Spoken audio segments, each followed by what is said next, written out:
साहिब बंदगी सतनाम।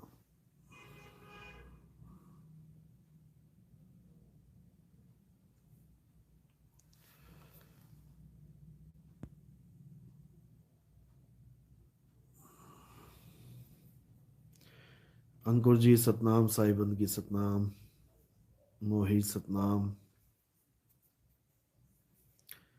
जय सतनाम, जय बंदी छोड़ के।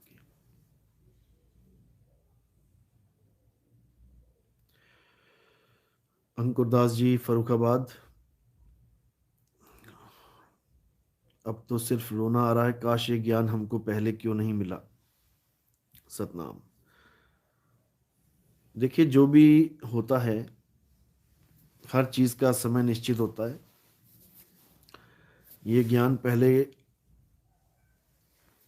आपको इसलिए नहीं मिला क्योंकि उसका समय निर्धारित जो किया गया था वो 2020 के आसपास का किया गया था कि ये ज्ञान खुलेगा और 2020 तक पूरा खुल जाएगा।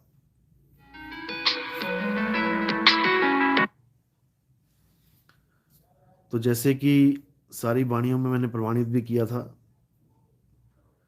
कि जब आएगा बीसम बीसा, ना रहेगा ईसा, ना रहेगा मूसा, राज करेगा जगदीसा।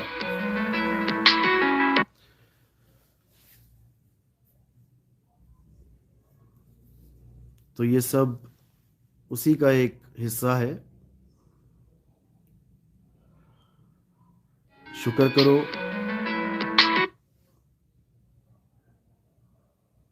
कि आपको अभी भी ये ज्ञान समझ में आ गया, कोई इसमें देरी नहीं हुई है। जब जागो तब सवेरा। लेकिन शुक्र है कि शरीर छोड़ने से पहले ही हंसों को ये ज्ञान समझ में आ रहा है, क्योंकि अगर एक बार बिना ज्ञान के शरीर छोड़ दिया तो दिक्कत हो जाएगी।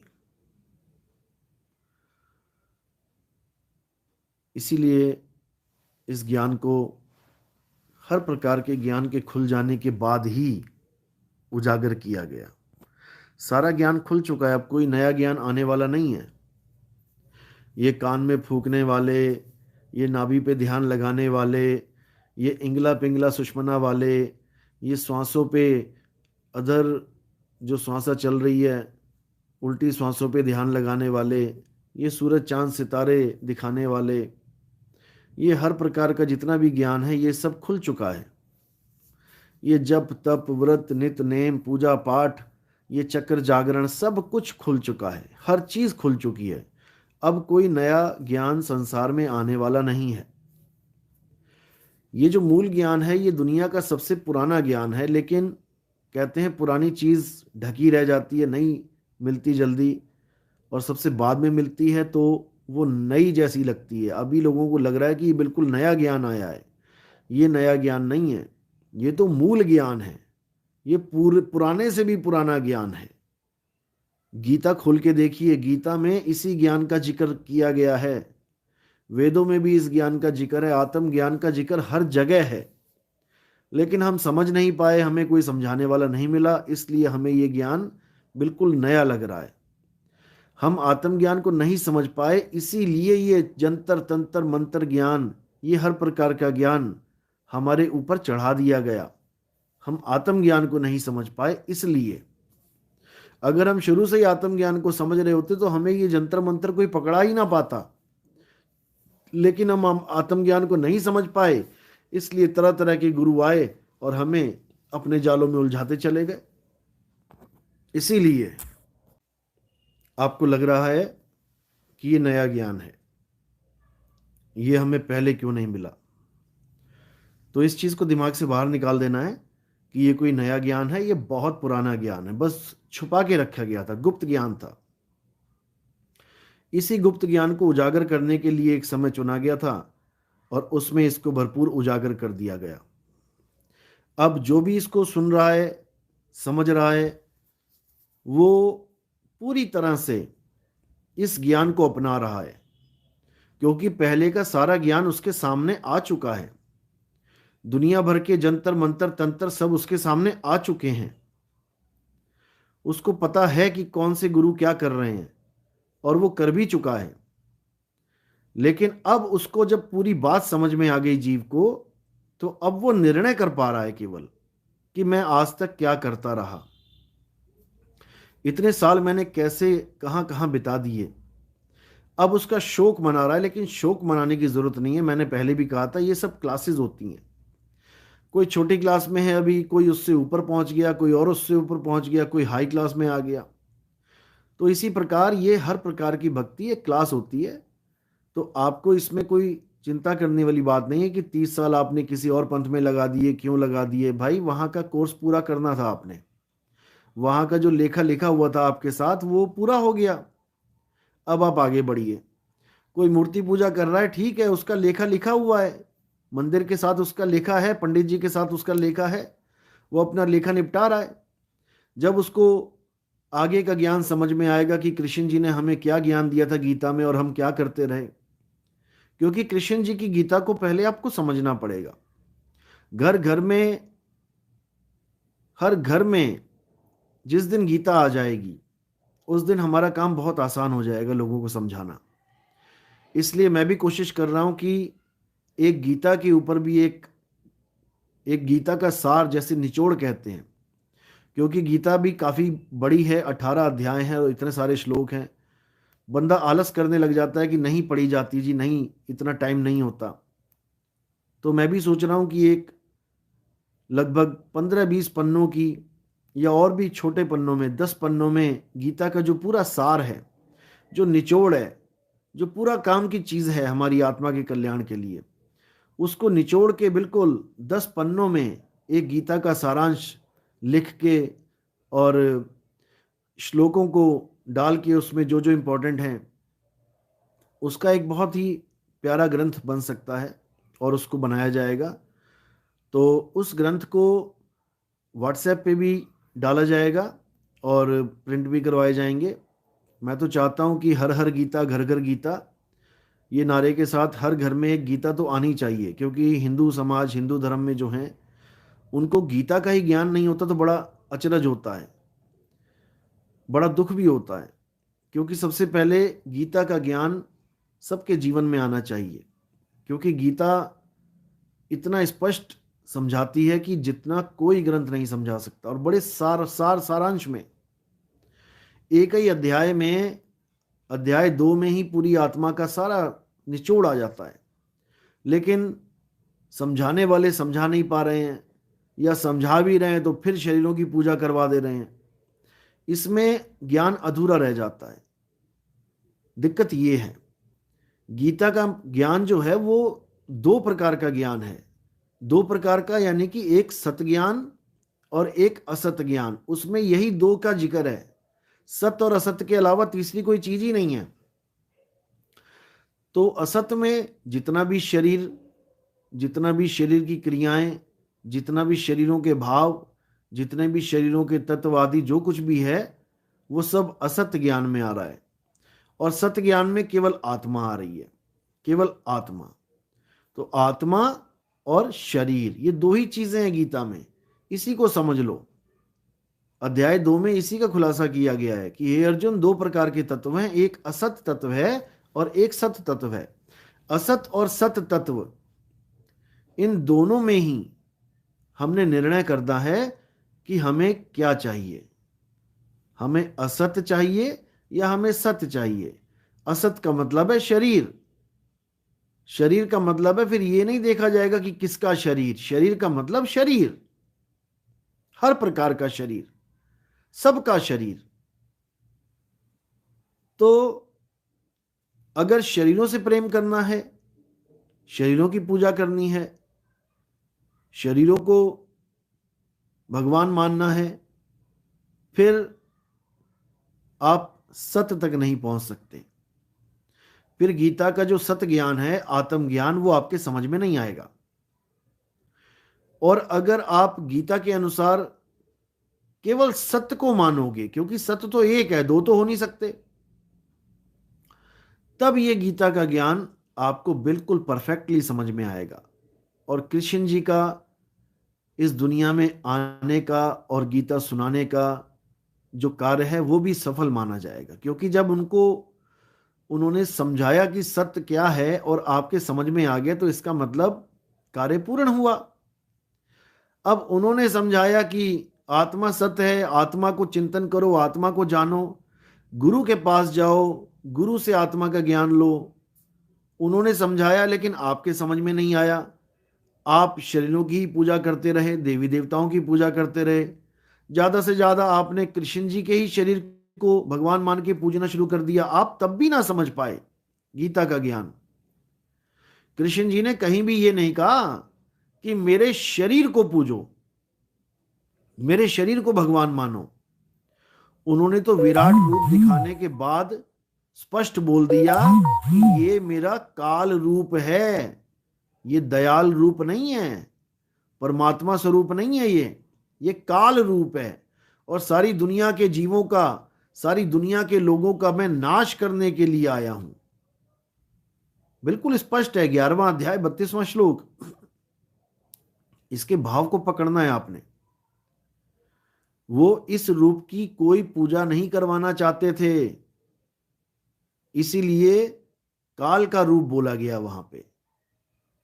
और जहां पर उन्होंने आत्मा की बात करी है उसको आप समझ नहीं पा रहे हो। जहां पर उन्होंने बोला है कि सब धर्मों को त्याग के एक मेरी शरण में आ जा, तो इसका मतलब ये नहीं है कि उनके शरीर की शरण में आ जा। पहले तो उनको शरीर मानना बंद कर दो। वो समझा समझा के थक गए कि मैं शरीर नहीं हूं अर्जुन, मैं अजन्मा हूं, नित्य हूं, शाश्वत हूं, और तू भी शरीर नहीं है। ये भीष्म पितामह भी शरीर नहीं है, द्रोणाचार्य भी शरीर नहीं है। सबको शरीरों से अलग करके दिखाया उन्होंने, लेकिन हमने उन्हीं को शरीर बना के रख दिया कि कृष्ण जी शरीर हैं। बिल्कुल नहीं है। जब तक आपको ये बात समझ में नहीं आई कि कृष्ण जी, राम जी, हनुमान जी, कोई भी है, वो शरीर नहीं, वो आत्मा है, वो अजन्मा नित्य है, तब तक आपको ये ज्ञान समझ में आने वाला नहीं है। इसीलिए मैं पूरा विचार कर रहा हूं कि गीता को बिल्कुल सार रूप में, सारांश रूप में केवल 10 पन्नों में समेट देंगे, मेन मेन चीजें बता देंगे, ताकि किसी के पास भी, जिसके पास समय की भी कमी है, वो भी असली चीज को थोड़े समय में समझ पाए, जान पाए, और उसके बाद उसको अपने जीवन में ढाल पाए। क्योंकि जीवन में ढालेंगे तभी आगे बढ़ेंगे, केवल सुनने से कुछ नहीं होता। इसलिए सबसे इंपॉर्टेंट है सत्य और असत्य, इन दोनों का निबेड़ा कर लो। बस जब तक इनका निबेड़ा नहीं किया तब तक आगे बढ़ना नामुमकिन है।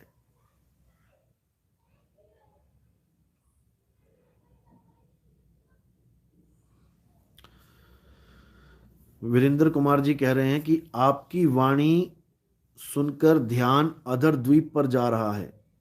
बिल्कुल जाएगा जी, बिल्कुल जाएगा, मालिक की दया होगी। केवल सत्संग सुनने सुनने से सूरत अपने आप चलने लग जाती है अपने ठिकाने की तरफ, इसमें कोई शक नहीं है। और आपको अनुभव भी होगा कि मेरी सूरत कहाँ जा रही है। ये गुरु की दया होती है, परमात्मा की दया होती है।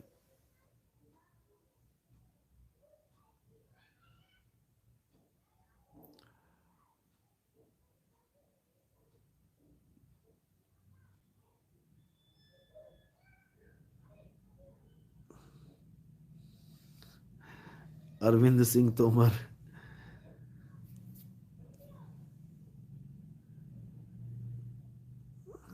बिल्कुल जी बिल्कुल, बहुत जल्दी किया जाएगा ये कार्य, और ये बहुत जरूरी है, बहुत जरूरी है। क्योंकि मुझे बहुत दुख होता है कि हम जिस धर्म के हैं, हालांकि चलो ठीक है, सब धर्म एक समान है, लेकिन फिर भी जहाँ पे हम पले बड़े, हमारी परवरिश हुई भारत देश में, और सनातन धर्म में, हिंदू धर्म में, और हम उसी धर्म का जो मेन ग्रंथ है, हम उसी को नहीं समझ पाए। पढ़ा तो खूब, बहुत पढ़ा। हमारे साथ कई लोग जुड़े हैं जो 30-30, 40-40 साल तक गीता पढ़े हैं, खूब पढ़े हैं, खूब से गुरुओं के सत्संग सुने हैं, लेकिन वो भी आज यही बात कहते हैं कि आज तक ये गीता हमें समझ में ही नहीं आई। हम सोचते रहे कि हम समझ गए हैं गीता को, लेकिन असलियत ये थी कि हम ABC नहीं समझ पाए गीता की। लेकिन जब से आपके सत्संग सुने हैं, गीता को एकदम स्पष्ट समझा जा सकता है। स्पष्ट, ये बिल्कुल सत्य है, क्योंकि गीता में ये जो ज्ञान छुपा हुआ है, ये तब उजागर होता है जब निष्पक्ष भाव से कोई गीता के ज्ञान को समझे। निष्पक्ष भाव से यानी कि सत्य को असत्य ना कहे, असत्य को सत्य ना कहे, बिल्कुल अलग अलग। और उसमें जो गुप्त भेद छुपे हैं गीता के ज्ञान में, क्षर अक्षर नि अक्षर का भेद, ओम तत् सत असत का भेद, ये सब भेदों को अच्छी तरह समझाने वाला जब कोई मिल जाता है तो गीता का ज्ञान बिल्कुल स्पष्ट सामने क्लियर हो जाता है। लेकिन दुर्भाग्य है कि कोई भी गीतावाचक, जितने भी ये गीतावाचक हैं, ये सब गीता का पाठ तो करते हैं, करवाते भी हैं, लेकिन फिर सत्य और सत्य का निर्णय नहीं कर पाते। दिक्कत इतनी है, ये कृष्ण जी को फिर से शरीर बना के पुजवा देते हैं, फिर शरीर बना के उनको भगवान शरीर का दर्जा दिलवा देते हैं। कृष्ण जी का सारा कहा व्यर्थ हो जाता है। कृष्ण जी ने जितना भी जोर लगाया ये सिद्ध करने में कि मैं शरीर नहीं हूं भाई, मुझे शरीर मत जानो, मैं आत्मा हूं, मैं नित्य हूं, शरीर तो बदलते रहते हैं, मैं नहीं बदलता, मैं सदा एक रस अखंड अविनाशी हूं। लेकिन ये बात समझ में नहीं आती, ना तो गीता पढ़ाने वालों के समझ में आती है और ना ही गीता पढ़ने वालों के समझ में आती है। इसलिए ये कार्य बहुत जल्दी शुरू किया जाएगा। हर हर गीता, घर घर गीता। उसके बाद ही हमारे सत्संग लोगों को समझ में आएंगे कि ये कबीरपंथी कहना क्या चाहते हैं, क्योंकि कबीर साहब का ज्ञान समझना बहुत बहुत बहुत मुश्किल है। लेकिन अगर आप गीता का ज्ञान समझ गए, और बहुत अच्छी तरह समझ भी जाओगे, क्योंकि वो ऐसा ज्ञान है जो आपने सुना तो है ही है कि आत्मा अमर है, अजर है, अविनाशी है, इसको शस्त्र काट नहीं सकता, अग्नि जला नहीं सकती, ये सब सुन रखा है, लेकिन इसको अच्छी तरह समझ नहीं रखा है। तो जब ये चीजें समझ में आएंगी, तब पूरा विश्व एक आत्मा को जानेगा, आत्मज्ञान को अपनाएगा। ऐसा नहीं है कि कृष्ण जी को सुन के, उनकी गीता को सुन के लोग नहीं आ रहे हैं। अंग्रेज आ रहे हैं ढोलकी बजाते हुए, खूब ढोलकी बजा के नाचते हुए आ रहे हैं, लेकिन वो फिर आके कृष्ण जी को एक शरीर मान बैठते हैं, राधा जी को शरीर मान बैठते हैं, और कृष्ण राधा जी को, दोनों को शरीर से आगे कुछ समझ नहीं पाते।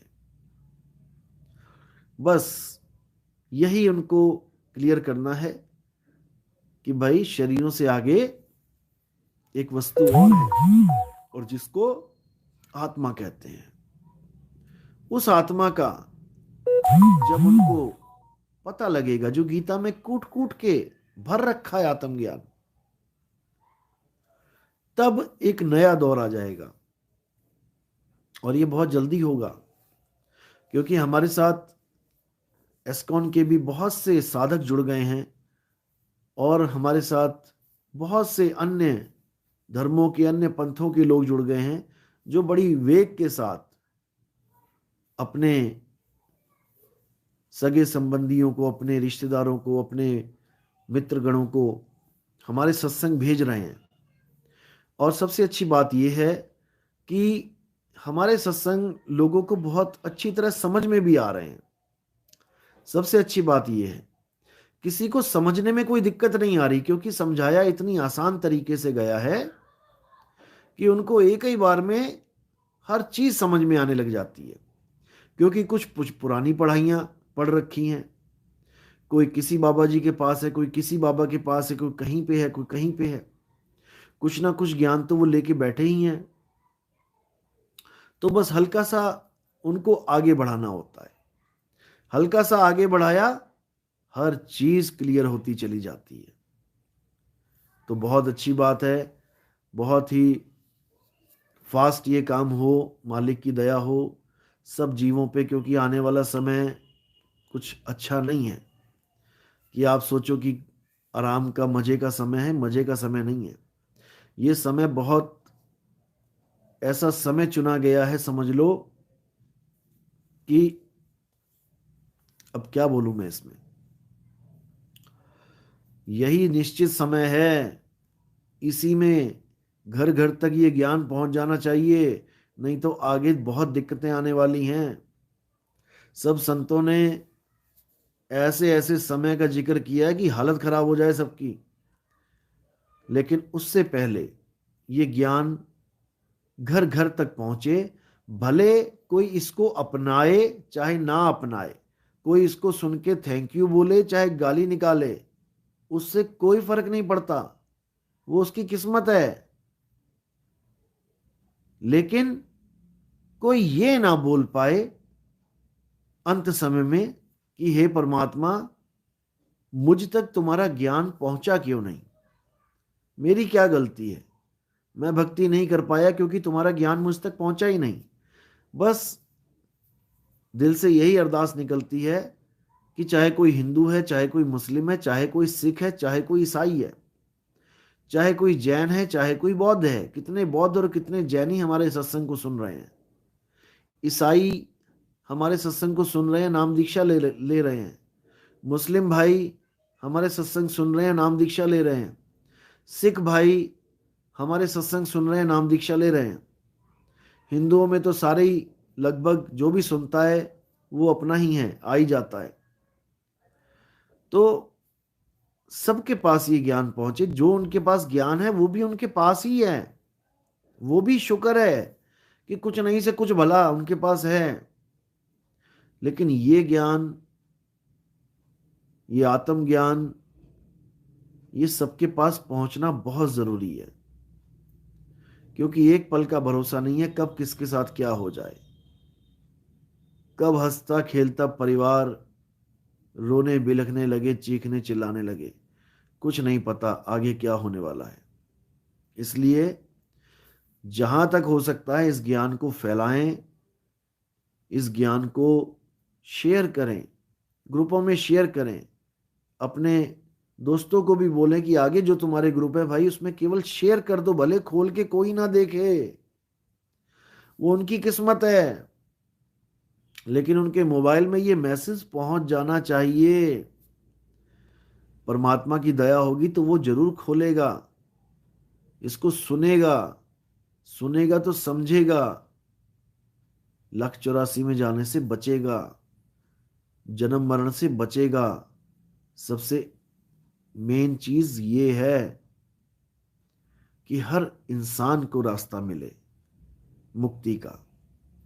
कोई भी ये ना कह पाए कि मुझे किसी ने कोई मैसेज क्यों नहीं भेजा, मुझे किसी ने इत्तला क्यों नहीं किया, अगर ऐसा कोई ज्ञान था इस दुनिया में तो मुझे क्यों नहीं पता लगा। बस ये चीज नहीं होनी चाहिए। सबको भेज दो, जहां तक ग्रुप हैं तुम्हारे, जहां तक तुम्हारे दोस्तों के आगे ग्रुप हैं, जहां तक तुम्हारे रिश्तेदारों ने आगे किसी ग्रुप में डाला हुआ है, कुछ भी किसी ने उनको डाला हुआ है, सब में भेजो। सुने ना सुने, अच्छा लगे ना लगे, प्यार करे गालियां दे, ये सब बात की बातें हैं, लेकिन ये ज्ञान सब तक जरूर पहुंचना चाहिए। और रही बात गीता की, तो ये काम बहुत जल्दी हो जाएगा, और भी प्रचार प्रसार में प्रोग्राम बनाए जा रहे हैं, सब आपको समझा दिए जाएंगे, बता दिए जाएंगे।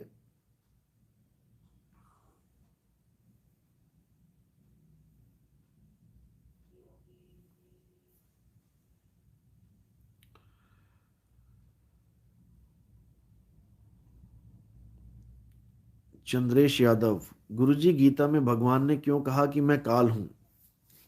देखो, काल को समझना पड़ेगा आपको।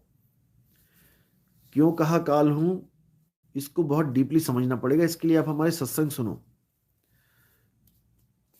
1 नंबर से स्टार्ट करो, धीरे धीरे धीरे 2 3 4 5 6 7 8 करते करते ऊपर आओ, तो आपको धीरे धीरे सब समझ में आने लग जाएगा कि काल क्यों कहा। क्योंकि ये एक लाइन में समझाना थोड़ा मुश्किल है, लेकिन आप इसको अच्छी तरह समझेंगे सत्संग के द्वारा तो आपको समझ में आएगा।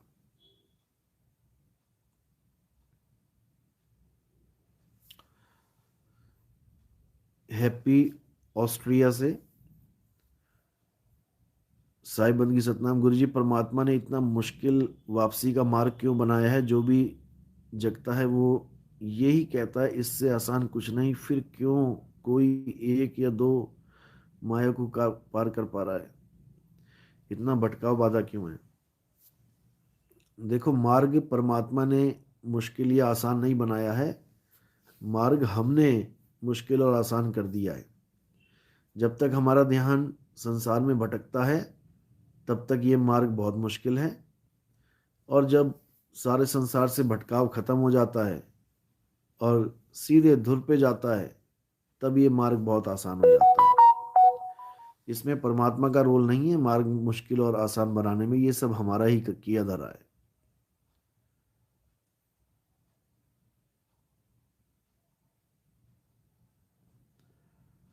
नरेश सुमन, नाम अखंड और सब खंडा, सार शब्द गर्जे ब्रह्मंडा। सारे ब्रह्मांड तो माया है ना, काया के अंदर है, फिर सार शब्द ब्रह्मांड में क्यों गूंजेगा? ये तो एक इशारा सैन मात्र है। सार शब्द गर्जे ब्रह्मंडा, ब्रह्मंडा इसलिए बोला है क्योंकि ब्रह्मंडा ऊपर की अवस्था को कहते हैं। तो जब गुरु भेद बताता है तो समझ में आ जाता है कि कहाँ पे ब्रह्मंड है और कहाँ पे सार शब्द गरज रहा है। वो सारा भेद तब समझ में आता है। पिया बसे मोर गगन में, ऐसे इशारे होते हैं। गगन का इशारा हो गया, ब्रह्मांड का इशारा हो गया, आकाश का हो गया। जैसे वाणी है, बहुत सी वाणियां हैं आकाश के ऊपर भी। शब्द निवास, आकाशवाणी, गरजे ब्रह्मंडा, दोनों को मैच करा के देखो। शब्द निवास, आकाशवाणी। अब आकाश तो माया है तो आकाश को क्यों बोला गया? ये सब सैन होते हैं, ये वाणियों में कोड लगे होते हैं। इन कोड को डिकोड केवल गुरु ही कर सकता है। बाकी सब पढ़ के गा सकते हैं लेकिन वाणियों को डिकोड नहीं कर सकते। शब्द निवास आकाशवाणी ये सतगुरु का रूप है। क्या है सतगुरु का रूप? शब्द रूप है। और कहां पर है ये? आकाशवाणी। ये सब कोड होते हैं। जब नाम दीक्षा मिलती है तो इन सब कोडों को खोल दिया जाता है, अच्छी तरह समझा दिया जाता है। एक एक वाणी कहाँ पे इशारा कर रही है वो आपको समझा दिया जाता है। उसके बाद सूरत को आपने केवल अपने मूल में, अपने शब्द में लगाना है, और इसके अलावा आपने कुछ नहीं करना। इसके अलावा सब झूठ है। तो जब आपको नाम दीक्षा मिलेगी आपको हर चीज समझ में आएगी। अभी तो केवल आप आत्मा और शरीर, बस इन दो पे फोकस रखो। ये कभी मत सोचना, जितने हमारे नए सुनने वाले हैं, जितने भी हमारे हमारे सत्संग को जो नए लिसनर जो सुन रहे हैं हमारे सत्संग, ये कभी मत सोचना कि मैं किसी के खिलाफ हूं, मैं हिंदुओं के खिलाफ हूं, कि मैं मुसलमानों के खिलाफ हूं, कि मैं किसी धर्म या पंथ के खिलाफ हूं। बिल्कुल भी नहीं, बिल्कुल भी नहीं। सब धर्म अपने धर्म है, सब पंथ अपने पंथ है, सब गुरु अपने गुरु हैं। मैं क्लास लगाता हूं केवल उन गुरुआ लोगों की जो 5वीं को पीएचडी बना के बैठ गए हैं। मैं ये तब भी नहीं कहता कि इनके स्कूल बंद हो जाएं, क्योंकि इनके स्कूल बंद हो गए तो और दिक्कत हो जाएगी। ये 5वीं भी ना करा पाएंगे फिर, भले पीएचडी कह के करवा रहे हो। बच्चा 5वीं भी नहीं कर पाएगा। फिर मैं मूर्ति पूजा का खंडन करता हूं, मैं मूर्ति को भगवान नहीं मानता हूं, लेकिन फिर भी मैं कहता हूं कि जो कुछ भी नहीं कर रहा भैया, तो मूर्ति पूज ले जाके, बहुत जरूरी है। मूर्ति नहीं पूजेगा तो कुछ और करेगा, फिर पता नहीं क्या क्या करने लग जाए। इससे अच्छा ठीक है, मन में डर होना चाहिए भगवान का। मूर्ति को जाके भगवान समझ के पूज रहा है, बच्चा है, अच्छी बात है, कुछ कर तो रहा है। हाँ, जब मालिक ने दया कर दी, जब कृष्ण जी की दया हो गई, कृष्ण जी की गीता समझ में आने लग गई, फिर मूर्तियां अपने आप छूट जाएंगी। फिर कृष्ण जी कहाँ पर हैं, कैसे मिलेंगे, वो सब समझ में आने लग जाएगा। क्योंकि आत्म स्वरूप में कृष्ण जी, कबीर जी और हम एक हैं। लेकिन इन गुरुआ लोगों को समझ में नहीं आ रहा। ये राम कृष्ण हनुमान जी की मूर्ति को किनारे करवा देते हैं और कबीर साहब की मूर्ति को मंदिर में लगवा देते हैं, या अपनी फोटो मंदिर में लगवा देते हैं। इन मूर्खों को इतना भी समझ में नहीं आ रहा कि शरीर का मतलब शरीर होता है, चाहे वो राम जी हनुमान जी का हो, चाहे वो कबीर साहब या तुम्हारा हो। शरीर की पूजा असत्य की पूजा है। अब कई लोग कहते हैं आप भी जो पूजा करवाते हो जी, आरती में आपकी आरती होती है। देखो, आरती होने से पहले मैं पहले ही सबको अच्छी तरह समझा देता हूं कि गुरु शरीर नहीं है। मुझे अगर कोई शरीर मान के आरती करता है तो उससे बड़ा मूर्ख नहीं है। शरीर की आरती नहीं होती है, आरती होती है आत्मदेव की, शब्द गुरु की आरती होती है। पैर के अंगूठे से लेके सिर तक ये पूरा शरीर है। शरीर से परे फूल चढ़ाए जाते हैं विदेही गुरु को, शरीर को नहीं चढ़ाए जाते। शरीर तो नाशवान है, मिथ्या है। तो ये सब आरती शब्द गुरु की होती है। देह का इसमें कोई रोल नहीं होता। देह ने तो ज्ञान दे दिया, ठीक है, हो गया काम। अब आगे आरती शब्द गुरु की है, तो इसको अच्छी तरह समझ लो। और फोटो की, कैलेंडर की और मूर्ति पूजा हमारे यहाँ बिल्कुल अलाउड नहीं है। कि कल को पता लगे मेरी फोटो खिंचवा खिंचवा के हमारे ही चेले आरतियां गा रहे हैं, ये अलाउड नहीं है। क्योंकि शब्द गुरु वहां विराजमान नहीं है। उस फोटो में, कैलेंडर में, मूर्ति में परमात्मा नहीं है, वरना फोटो, कैलेंडर, मूर्ति भी ज्ञान दे रही होती, बोल बोल के समझा रही होती। वो आत्म स्वरूप परमात्मा उसमें नहीं है, लेकिन इस काया में विराजमान है। इस काया को चला रहा है, इस काया के द्वारा समझा रहा है, इस काया के द्वारा ज्ञान बांट रहा है। इसलिए ये आरती गुरु की हुई, ना कि शरीर की। तो इसी को समझना है, शरीर और आत्मा, इन दोनों में फर्क कर लो, फर्क समझ लो। बड़ा अजीब लगता है कि आत्मा की पूजा कैसे करेंगे, क्योंकि मूर्ति पूजा करना आसान है। दिया जलाया और थाली घुमाई, हो गई पूजा, या जल चढ़ा दिया, हो गई पूजा। अब कोई कहे आत्मा की पूजा करो, तो आत्मा की पूजा कैसे करें भाई? आत्मा को कौन से जल से नहलाएं? आत्मा के आगे कैसे दिया जलाएं? कौन सी आत्मा, कहाँ है आत्मा? दिख ही नहीं रही तो कैसे करें पूजा? इसमें लोग कंफ्यूज हो जाते हैं। इसलिए आत्मज्ञान को बिल्कुल रिजेक्ट कर दिया गया, छोड़ ही दिया गया। क्योंकि ना तो बताने वाले को पता, ना समझने वाले को पता। दोनों ने कहा आत्मा के पीछे कहाँ धक्के खाएं, ये सामने मूर्ति पड़ी है, इसी को पूज लेते हैं, यही आसान है। दोनों ने उठा के पूज ली, गुरु ने भी, चेले ने भी, हो गया काम। लेकिन जो असली चीज है आत्मा, उसको कोई नहीं जान पा रहा है। उसको ही जानना है। उसको जाने बिना तुम सनातनी हो ही नहीं सकते। हे अर्जुन, आत्मा सनातन है। आत्मा का ज्ञान हो जाना ही ज्ञान है। आत्मा का ज्ञान ना हो पाना ही अज्ञान है। बस इतना समझ लो। जिसको आत्मज्ञान होता जाएगा वो स्वयं ही कृष्ण होता जाएगा।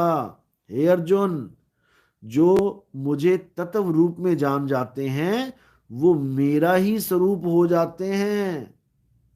उन्हें धक्के खाने की जरूरत नहीं है, वो मेरा ही स्वरूप हो जाते हैं। मुझ में और उनमें कोई भिन्नता नहीं रह जाती। जिसको बोला राम कबीरा एक भय हैं, कोई ना सके पहचानी। समुंदर और लहर एक हो जाती है, फर्क नहीं रह जाता, क्योंकि आत्म स्वरूप सब एक ही है, दो हो ही नहीं सकते।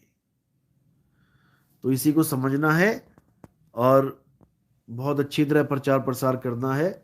अब समय है जब सब धर्मों के विवेकी हंस, सब जात पात के विवेकी हंस, सब देशों के विवेकी हंस एक होंगे, बिल्कुल एक होंगे। इसमें कोई दो राय है ही नहीं। ऐसा हो ही नहीं सकता कि हमारे सत्संग सुने समझे और एक ना हो पाए। ये परमात्मा की असीम कृपा है कि हमारे सत्संग सुनने के बाद जो विवेक खुल जाता है, फिर वो असत्य को ग्रहण नहीं कर पाता, फिर वो सत्य ही ढूंढेगा। सत्य के अलावा और कुछ उसको समझ में भी नहीं आएगा। तो इसलिए सत्य को जानना है, सत्य को समझना है और परमात्मा से यही अरदास करनी है कि इस नए साल में हमारे देश के, सबसे पहले तो देश की बात करेंगे, हमारे देश में जितने भी विवेकी हंस हैं, वैसे तो बहुत ही अच्छी मात्रा में बहुत ही विवेकी हंस जुड़ रहे हैं। कई आईएएस ऑफिसर जुड़ गए, कई जज जुड़ गए, कई बड़े बड़े लेक्चरार जुड़ गए, प्रिंसिपल जुड़ गए। ऐसा नहीं है कि कोई रिक्शे वाला या कोई रेडी वाला ये नहीं जुड़े, ये भी जुड़े हैं। यानी कि बात अमीर गरीब की, बात ऊंचे ओहदों की नहीं है, बात विवेकी हंसों की है। क्योंकि हर जगह विवेकी हंस है। कोई ऑटो रिक्शा भी चला रहा है तो इसका मतलब ये नहीं कि अगर वो कम पढ़ा लिखा है तो उसके अंदर विवेक नहीं है, ऐसा नहीं है। एक जज जितना भी विवेक उसमें हो सकता है, क्योंकि निर्णय करना है सत्य असत्य का। कोई पढ़ाई की डिग्री का सर्टिफिकेट नहीं लेना है कि उसके लिए 100 किताबें पढ़नी पड़ेंगी तब मिलेगा। विवेक यानी समझदारी एक अनपढ़ आदमी में भी हो सकती है। कई गांव के प्रधान होते हैं अनपढ़, लोग उनसे मशवरे लेने जाते हैं, अपने झगड़ों का हल पूछने जाते हैं, अपनी मुसीबतों का हल पूछने जाते हैं, क्योंकि वो समझदार हैं, समझदार है। तो हमने समझदार लोगों का स्वागत करना है। समझदार लोग जब हमारे पंथ में आएंगे तो ये पंथ इतने बड़े लेवल पे पूरे विश्व में इसकी जागृति होगी कि ऐसा पंथ कभी चला ही नहीं होगा। यकीन करना मेरे भाइयों, वाणियों में तो इतना कुछ लिखा गया है इस पंथ के बारे में कि ऐसा डंका बजेगा जैसा आज तक कभी बजा ही नहीं। घर घर होगा बोध विचारा, घर घर, यानी हर घर में बोध विचार होगा। सत्य की बात चलेगी, असत्य को त्यागने की बात चलेगी, और निर्भय पद को प्राप्त करके सब मेरे विवेकी भाई एक हो जाएंगे। किसी का विरोध नहीं करना है, सत्य और असत्य का निर्णय करते जाना है। क्योंकि राम जी ने भी यही बोला, श्याम जी ने भी यही बोला, सबने यही बोला कि सत्य को जानो, और सत्य केवल एक है, दो सत्य नहीं हैं। सत्य केवल एक है, केवल और केवल एक। और वो क्या है? हे अर्जुन, आत्मा ही सत्य है। बस उसको समझना है। और ये सत्य सबके पास है। हिंदू के पास भी है, मुस्लिम के पास भी है, सिख के पास भी है, ईसाई के पास भी है। सबके पास वो सत्य वस्तु है, लेकिन वो समझ नहीं पा रहे। वस्तु कहीं ढूंढे कहीं कैसे लागे हाथ, गुप्त वस्तु तब मिले भेद ही लीजिए साथ। गुप्त वस्तु तब मिलेगी जब आत्मज्ञानी भेदी गुरु मिल जाएगा, फिर तुम्हारी दौड़ खत्म करवा देगा, फिर तुम्हें घर में ही उस आनंद को प्राप्त कर पाओगे जिसके आगे सब फीका पड़ जाएगा। तो उसी आत्मज्ञान को समझो मेरे भाइयों, उसी आत्मज्ञान में रमण करो। अध्याय 3 17वां श्लोक जरूर जरूर जरूर पढ़ो और अपने स्टेटस में रोज लगाओ। अध्याय 3 17वां श्लोक, हे अर्जुन, जो अपनी आत्मा में रमण करते हैं, जो अपनी आत्मा में संतुष्ट रहते हैं, जो अपनी आत्मा पे निर्भर रहते हैं, उन्हें उनके ऊपर कोई भी धार्मिक कर्म कर्तव्य लागू ही नहीं होता। इसको स्टेटस में रोज लगाया करो। लोग पूछें कि भाई ये क्या है, समझाओ उनको। चलो, तो आज का सत्संग यही समाप्त करते हैं। और जिसकी कोई शंका है कुछ भी, वो मुझे मैसेज कर सकते हैं व्हाट्सएप पे, और लाइव भी आप सवाल जवाब कर सकते हैं। जय सतनाम, साहिब बंदगी सतनाम।